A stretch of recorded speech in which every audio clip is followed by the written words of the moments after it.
Hi guys! Welcome back to my channel. ఈరోజు ఏంటంటే మనం పోసన్నం ఎలా చేసుకోవాలో ఫుల్ వీడియో చూసాం. ఆల్రెడీ మీరు షార్ట్స్‌లో చూసారు. సో, ఇప్పుడు ఫుల్ వీడియో. ఒక బాండీ పెట్టుకొని దాంట్లో 4 స్పూన్స్ ఆఫ్ ఆయిల్ వేసుకోవాలి. ఆయిల్ వేసుకున్న తర్వాత మీరు అనుకుంటారు ఏంటి ఇంత ఆయిల్ వేస్తుందని. కొంచెం ఆయిల్ మా ఇంట్లో ఎక్కువనే యూజ్ చేస్తారు. సో, 4 స్పూన్స్ ఆఫ్ ఆయిల్ వేసుకొని అందులో పోపు దినుసులు జీలకర్ర, ఆవాలు, పల్లీలు, ఆనియన్స్, పచ్చిమిర్చి అన్నీ బాగా వేసుకోవాలి.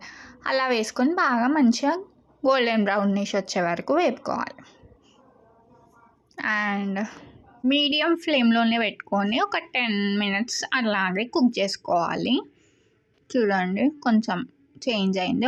ఆఫ్టర్ 5 మినిట్స్ ఈ వీడియో చూడండి.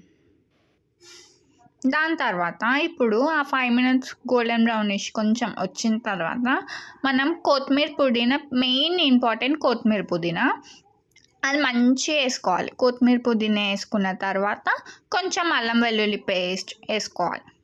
అల్లం వెల్లుల్లి పేస్ట్ వేసుకున్నాక కొంచెం పసుపు అండ్ దెన్ సాల్ట్ వేసుకొని బాగా ఒకసారి మిక్స్ చేసుకోవాలి. సిమ్లో ఇంకా 2-3 మినిట్స్ పెట్టుకోవాలి. 2-3 మినిట్స్ పెట్టుకున్న తర్వాత అంతే అండి, ఇంకేముంటుంది, రైస్లో కలిపేసుకోవడమే. ఈజీ అండ్ టేస్టీ పోపు అన్నం రెడీ. మీకు వెజిటేబుల్స్ తిని బోర్ కొడితే ఇదైతే బాగా టేస్ట్ ఉంటుందండి. Do like, share and subscribe my channel. Don't forget to press the bell icon for more updates. Thank you guys.